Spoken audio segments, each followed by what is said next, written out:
ఖమ్మం జిల్లాలోని పర్యాటక ప్రాంతాలకు మహర్దశ పట్టబోతోంది. రాష్ట్ర ప్రభుత్వం జిల్లాలోని పర్యాటక ప్రాంతాలను పెద్ద ఎత్తున అభివృద్ధి చేసేందుకు ప్రణాళిక తయారు చేస్తుంది. అందులో భాగంగా రాష్ట్ర డిప్యూటీ సీఎం మల్లు భట్టి విక్రమార్క, రాష్ట్ర మంత్రులు తుమ్మల నాగేశ్వరరావు, జూపల్లి కృష్ణారావు, పొంగులేటి శ్రీనివాసరెడ్డి, స్థానిక ఎంపీ రఘురామరెడ్డితో కలిసి సోమవారం ఖమ్మం కిల్లా ప్రాంతాన్ని సందర్శించారు. ఎంతో చారిత్రక కట్టడమైన ఖమ్మం కిల్లాను మరింతగా అభివృద్ధి చేసేందుకు ప్రభుత్వం సంకల్పించింది. అందులో భాగంగా మంత్రులు ఈరోజు కిల్లాను సందర్శించి కిల్లా పైకి స్వయంగా ఎక్కి కిల్లా ప్రాంతాన్ని స్వయంగా పరిశీలించారు. ఈ సందర్భంగా కిల్లాని ఏ విధంగా అభివృద్ధి చేయాలి అనే విషయంలో జిల్లా కలెక్టర్తో సంప్రదించి మరింతగా మెరుగుపరిచేందుకు ఈ సందర్భంగా రాష్ట్ర మంత్రులు ప్రణాళిక తయారు చేయాలని సంబంధిత అధికారులకు ఆదేశాలు ఇచ్చారు. అనంతరం నేలకొండపల్లిలోని బౌద్ధ స్తూపాన్ని కూడా సందర్శించారు. ఆసియా ఖండంలోనే అతిపెద్దదైనటువంటి బౌద్ధ స్తూపాన్ని మరింతగా అభివృద్ధి చేసి పర్యాటకులను ఆకర్షించాలని ఈ సందర్భంగా రాష్ట్ర మంత్రులు ఆకాంక్షించారు. అందులో భాగంగా బౌద్ధ స్తూపాన్ని కూడా మరింత అభివృద్ధి చేయాలని సంకల్పించారు.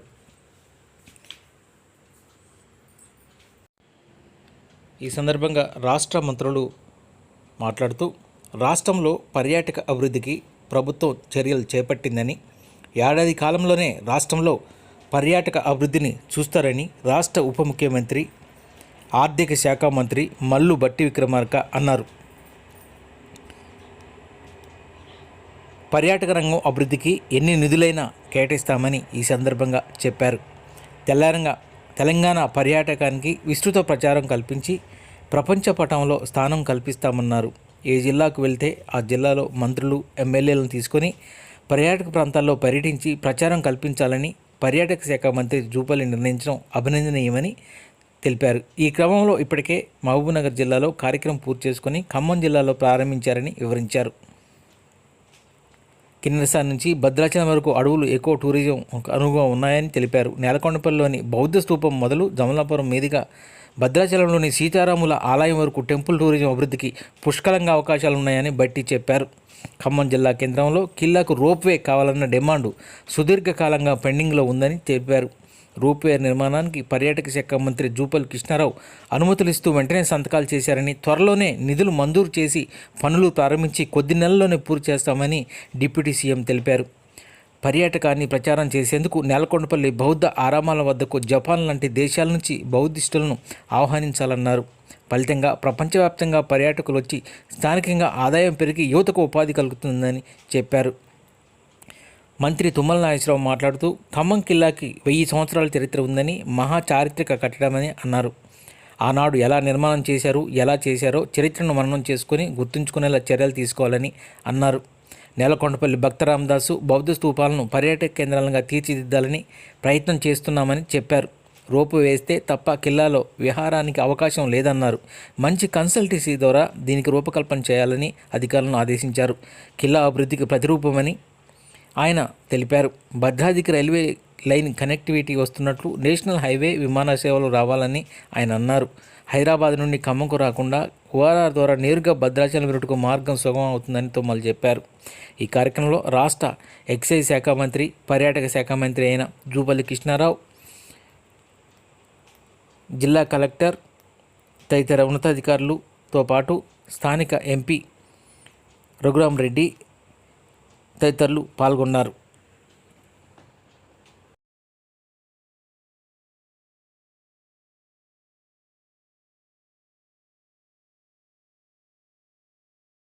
ఇక స్థానిక కార్పొరేటర్స్ అందరికీ, మీడియా మిత్రులకి అందరికి కూడా ముందుగా నా హృదయపూర్వకమైనటువంటి నమస్కారాలు.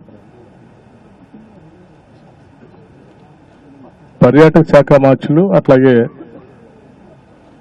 స్థానిక శాసనసభ్యులు, వ్యవసాయ శాఖ మార్చులు ఇద్దరు కూడా ఖమ్మం పర్యాటక శాఖపై పెద్ద ఎత్తున ప్రణాళికలు తయారు చేసి వాటిని అభివృద్ధి చేయాలనేటువంటి సంకల్పంతో కొన్ని ప్రపోజల్స్ ఈరోజు మనందరి ముందు ఉంచారు. ముఖ్యంగా ఈ ఖమ్మం కిల్లా పైన రోప్వే కావాలని ఎన్నో సంవత్సరాల నుంచి ఇక్కడ ప్రజలు కోరుకుంటున్నారు. ఈరోజు మంత్రి గారు తుమ్మల నాగేశ్వరరావు గారు రోప్వే కావాలని వారు అడగటం, అట్లాగే టూరిజం శాఖ మార్చులు దాన్ని వెంటనే పరిగణలో తీసుకుని శాంక్షన్ చేస్తున్నానని చెప్పటం నిజంగా సంతోషించదగినటువంటి పరిణామం. దానికి కావాల్సిన నిధులు కూడా రకరకాల మార్గాల నుంచి సమీకరించి వాటికి కావాల్సిన నిధులను కూడా ఏర్పాటు చేసే ప్రక్రియకు కూడా ప్రణాళిక తయారు చేయడం జరిగింది. సో రోప్వే సంబంధించినంత వరకు దాదాపు త్వరలోనే పనులు ప్రారంభమవుతాయి. కొన్ని నెలల్లోనే పూర్తి చేసే కార్యక్రమం కూడా మొదలవుతుంది. ఇకపోతే దీంతో పాటు టూరిజం శాఖ మంత్రులు చెప్పినట్టు ఆయా జిల్లాల్లో ఉన్నటువంటి మంత్రులు కానీ శాసనసభ్యులు కానీ తెలంగాణలో ఉన్నటువంటి టూరిజాన్ని ప్రాపగండా చేయటం కోసం, తద్వారా దేశంలో ఉన్నటువంటి పర్యాటకులనే కాకుండా ప్రపంచవ్యాప్తంగా ఉన్నటువంటి పర్యాటకులను కూడా, ఉదాహరణకి నేలకొండపల్లిలో ఉన్నటువంటి బుద్ధిస్టు సంబంధించినటువంటి స్తూపాలు కానీ ఇతరత్ర స్తూపాలు కానీ వాటన్నిటిని దృష్టిలో పెట్టుకుంటే ఇతర దేశాల నుంచి కూడా పెద్ద ఎత్తున రావడానికి అవకాశం ఉంది. జపాన్ లాంటి దేశం పెద్ద ఎత్తున బుద్ధిస్ట్ స్తూపాలు సందర్శనకు రావడానికి అవకాశం ఉంది.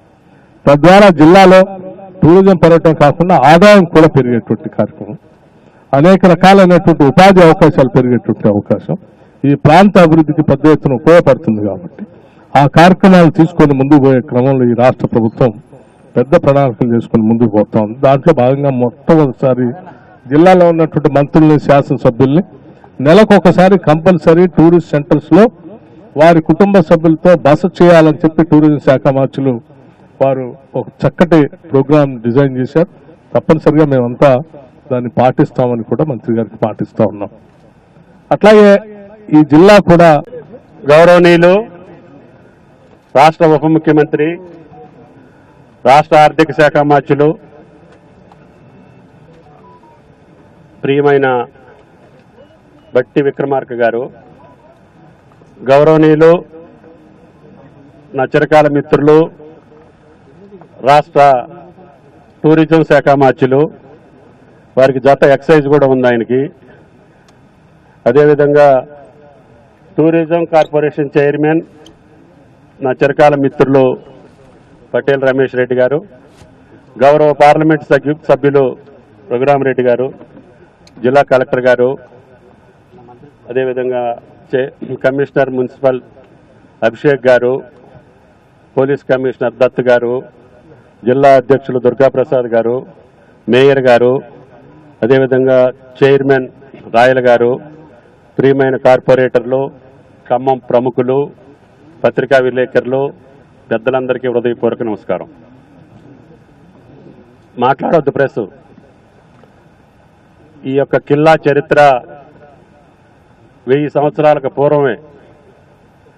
ఇది అనేక రాజులు, రెడ్డి రాజులు కావచ్చు, యలమరాజులు కావచ్చు, దాని తర్వాత జరిగినటువంటి యుద్ధాల్లో ముస్లిం రాజులు కూడా దీన్ని ఆక్రమించుకోవటం, మళ్ళీ ఒకసారి తెలుగు ప్రభువులు ఆక్రమించుకోవటం, ఆ రకంగా అనేక రూపాంతరాలు జరిగి ఈరోజు ప్రజాస్వామ్య రాజ్యంలో ఈనాడు నిటార్సుగా ఖమ్మం కిల్లా నిలబడి 1000 సంవత్సరాలైనా చెక్కు చెదరకుండా ఖమ్మం నడిబొడ్డున ఉన్నటువంటి ఈ మహా కట్టడం, చారిత్రక కట్టడం, ఇది ప్రజలందరూ ఆస్వాదించేటట్టుగా, ప్రజలందరూ దీన్ని చూసి దీని చరిత్ర తెలుసుకోవడంతో పాటు గతం యొక్క చరిత్రను కూడా మనం మననం చేసుకొని చరిత్రని మనం గుర్తుపెట్టుకుంటూ ఆనాటి ప్రభువులు ఏ రకంగా దీన్ని నిర్మాణం చేశారు, దేనికోసం చేశారు, దీనివల్ల జరిగినటువంటి ఈ ప్రాంతంలో జరిగినటువంటి చరిత్రని ఒకసారి మననం చేసుకునేదానికి అవకాశం ఉంటుంది.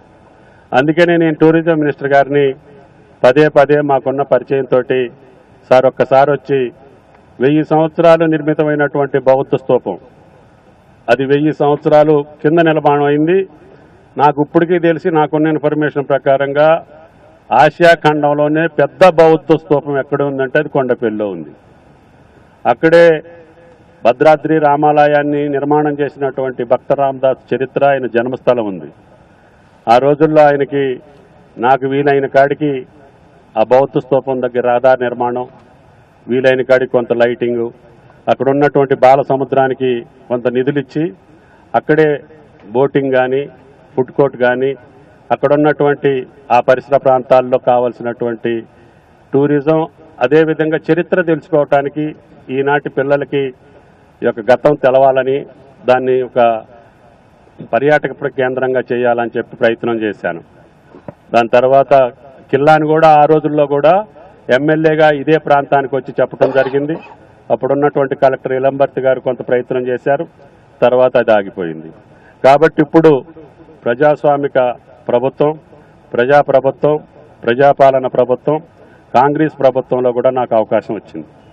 అందుకని జిల్లా వాసి రాష్ట్ర ఆర్థిక మంత్రి బట్టి గారి సహాయంతో, ఎంపీ గారు, టూరిజం మంత్రి గారి సహాయంతో దీనికి రోప్ వేస్తే తప్ప ఇప్పుడు ఇన్ని స్టెప్స్ ఎక్కి మామూలు జనం వచ్చే రోజు దీని మీద విహరించడానికి కానీ ఆస్వాదించడానికి కానీ అవకాశాలు తక్కువ ఉన్నాయి.